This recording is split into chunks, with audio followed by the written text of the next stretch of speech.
Hello guys, কেমন আছেন সবাই? আজকে আমরা এমন একটা জায়গা আপনাদের দেখাবো, সেই জায়গাটা আপনারা দেখে খুব আনন্দিত হবেন। এটা সেই নটিয়াল যেতে ধুলাউড়ির হাট। ধুলাউড়ির মাঠে রে ভাই পাকা পাকা পান, ওই সেই জায়গা, বিখ্যাত জায়গাটা কিন্তু এটা। এখানে কিন্তু আমরা মাঝে মাঝেই আসি। এই জায়গাটা এত বিখ্যাত, তার কারণ এই পাড়াটাকে বলা হয় প্রেম পাড়া। কেন প্রেম পাড়া বলা হয়? এখানকার মানুষ খুব প্রেমময়, খুব প্রেম করতে এরা কিন্তু ভালোবাসে। বিশেষ করে ছেলে এবং মেয়েরা, বিশেষ করে বৌদিরা যাদের বয়স 38 বছরের নিচে, তারা কিন্তু এখানে খুব প্রেম করে। আর এই জন্য বলা হয় এটাকে প্রেম পাড়া। এখানে দেখছি কতগুলো মানুষের কিন্তু দেখুন দেখুন, এই ক্যামেরাম্যান চারিদিকে সাইডগুলো দেখাও। হ্যাঁ হ্যাঁ, দেখুন কত মানুষ এখানে মহিলা, তারা কিন্তু রাস্তার পাশে চলে যাচ্ছে। যদি এই সমস্ত মানুষগুলো প্রেম কাজের সঙ্গে যুক্ত নয়, যারা প্রেম কাজের সঙ্গে যুক্ত, তারা কিছুক্ষণ পরে কিন্তু বেরোবে। আমরা জাস্ট ওয়েট করছি তারা কখন বেরোবে। তারা কিছুক্ষণ পরেই কিন্তু সন্ধ্যার ঠিক একটু মানে ঘন সন্ধ্যা যখন হবে, ঠিক তার আগে কিন্তু তারা বেরোবে। এই গ্রামটা কিন্তু সেই কারণেই কিন্তু খুব বিখ্যাত। এইখানে এই পাড়াটাকে কিন্তু একটা সময় বলা হতো মানে প্রেম পাড়া। এর আগে যেটা বলা হতো সেটা হচ্ছে শিল্পপাড়া। কেন শিল্পপাড়া বলা হতো? তার কারণ এখানকার মানুষরা আগে অনেক সময় ব্লগ করতো। ব্লগ করতো, যে এই যে আমরা যেমন ব্লগ করছি ঠিক ওই রকমই কিন্তু তারাও কিন্তু একটা সময় করতো।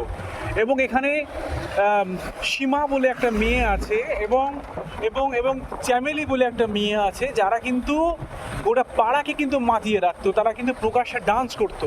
এই যে এই জায়গাটা দেখাও। হ্যাঁ হ্যাঁ হ্যাঁ, এই যে জায়গাটা কিন্তু একটা সময় ফেমাস ছিল এই কারণে, কারণ এই যে এইখানে কিন্তু একটা মানে প্রতি বছরের মানে জানুয়ারি এবং ফেব্রুয়ারি মাসে এখানে কিন্তু সেই সমস্ত মেয়েগুলো যারা বিশেষ করে বেশি একটু লাভ মানে প্রেম ভালোবাসা পছন্দ করে, তারা এসে এখানে দাঁড়াতো। এবং এলাকার যারা মানুষ, যারা ইয়াং ছিল, তারা সেখানে যেত এবং এখানে হাট বসতো একটা, এবং যার যাকে পছন্দ হতো তারা কিন্তু সেখানে গিয়ে তাকে পছন্দ করতো, এবং তারা নির্দিষ্ট সময়ের জন্য তারা কিন্তু মানে প্রেম ভালোবাসা করতো।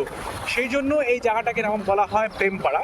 এটা 2008 সাল থেকে কিন্তু এই এলাকাটা সেই কারণে কিন্তু ফেমাস। ঠিক আছে। আর এই যে সামনে দেখতে পাচ্ছি জায়গাটা, এই জায়গাটা কিন্তু খুব ভালো একটা পাড়া, যেটা এই আগের পাড়া থেকে কিন্তু সম্পূর্ণরূপে আলাদা। তো এই জায়গাটার নাম বলা হচ্ছে নটিয়াল, যেটা একটা বাজার পাড়ার মধ্যে পড়ে গেল। এইখানকার কালচার এবং আগের পাড়ার যে কালচার সম্পূর্ণই কিন্তু আলাদা। ঠিক আছে। তো আমরা এখন যাচ্ছি, তার কারণ এই সামনের যে নটিয়ালের দিকে ওয়েদার আমরা কিছুক্ষণ পরে ব্যাক করব, এবং কিছুক্ষণ পরেই যখন সন্ধ্যা যখন নেমে আসবে, ঠিক তখন সেই বৌদি এবং চ্যামেলি, সীমা, এটা কিন্তু বেরিয়ে আসবে। এবং প্রতি বছরের ন্যায়, এবং তারা এই বছর জানুয়ারি ফেব্রুয়ারি মাসে কিন্তু সেই অনুষ্ঠানটা কিন্তু হয়নি, এবং তাদের উদ্যোগে, চ্যামেলি এবং সীমার উদ্যোগে কিন্তু এখানে পুনরায় কিন্তু আবার সেই কিন্তু অনুষ্ঠানটা কিন্তু অনুষ্ঠিত হবে। ঠিক আছে। আজ কিন্তু সেই ডেট, যে 1 জুলাই, জুলাই মাসে আজকে 1 জুলাই, আজকে কিন্তু সেই মানে আর কি অনুষ্ঠানটা কিন্তু এখানে হবে, এবং তার জন্য কিন্তু আমরা এসেছি। তো কিছুক্ষণ পরেই কিন্তু সেখানে আবার আমরা যাব। আপনারা দেখতে পাবেন যে কিভাবে সেখানে একটা ছেলে এবং একটা মেয়েকে পছন্দ করে। ঠিক আছে। এবং সেখানে নির্দিষ্ট সময়ের জন্য তাদের মধ্যে একটা সম্পর্ক মানে যে তৈরি হবে, তার একটা ব্যবস্থা কিন্তু করে দেওয়া হয়। তো চলুন গাইস, একটু আমরা অপেক্ষা করি। তার মাঝে একটু বলে নিই, একটু ছোটো একটা ব্রেক নেবো আমরা। এই যে সামনে নটিয়াল যে দেখতে পাচ্ছেন, ওখানে আমরা যাব। সেটা একটা বিখ্যাত বৌদির হাতের চা আমরা খাবো, এবং বৌদির নিজস্ব হাতে স্পেশাল চা বানিয়ে কিন্তু খাওয়াই, এবং সেই চা খাওয়ার জন্যই কিন্তু আমরা প্রতিদিন এই 9 কিলোমিটার ছুটে এসে কিন্তু এখানে আমরা কিন্তু আসি। ঠিক আছে। আজকে আমরা চা খেতে এসেছি। ওই যে স্টপ দেখতে পাচ্ছ, স্টপের 100 মিটার পরেই কিন্তু সেই দোকানটা। কিছুক্ষণ পরে আপনাদেরকে আমরা সেই দোকানটা কিন্তু দেখাবো, বা বলু তোমরা ওয়েট করো, আমরা কিছুক্ষণ পরে আবার ফিরে আসবো। হ্যাঁ, এই যে বাজার দেখতে পাচ্ছেন, এই যে বাজার, এই সেই বিখ্যাত নটিয়াল বাজার, এই সেই বিখ্যাত নটিয়াল বাজার, যেখানে আমরা অনেকবার এসেছি, এবং এটাকে আমরা এই জায়গাটাকে অনেকবার অনেক ইউটিউবার কিন্তু দেখিয়েছে। ঠিক সেই জায়গাটা কিন্তু আমরা দেখাচ্ছি। আজকে আপনাদের দেখাবো এমন একটা দোকান, যে দোকানটা কোনো ইউটিউবার আপনাদের দেখায়নি। এখানে বিশেষ একটা গরুর মাংসের, গরুর হাড়ের কিন্তু একটা ঘুগনি পাওয়া যায়। এখানে আপনারা 30 টাকা দেবেন, আনলিমিটেড ঘুগনি খাবেন।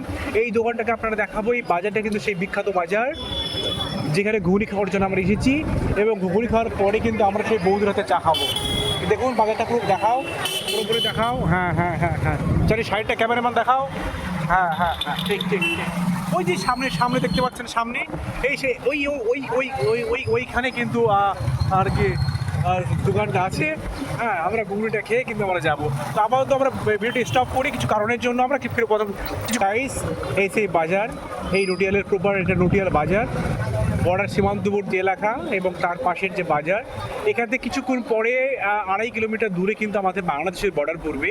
আপনারা সেটা সবাই জানেন যে এইখানকার বাংলাদেশের বর্ডার কিন্তু খুব ফেমাস, বিশেষ করে যারা ভ্রমণ করতে আসে তাদের জন্য। এখানে বিশেষ কিছু খাবার যেটা খুব স্পেশাল খাবার সেটা কিন্তু পাওয়া যায়। ঠিক আছে, আমরা এখানে সেই বিশেষ গরুর হাড়ের ঘুগনি খাবো, এবং যদিও এখানে খাসির মাংসের ঘুগনি পাওয়া যায়, তবে সেটা খুব দামি, আমরা খেতে পারবো না, কিন্তু গরুটাকেই আমরা বেশি প্রিফার করি বলেই আমরা সেটাই খাবো এখানে। তো খাওয়ার পরে আবার আমরা ক্যামেরায় ফিরে আসবো, ততক্ষণ পর্যন্ত আপনারা সঙ্গে থাকবেন, ধন্যবাদ।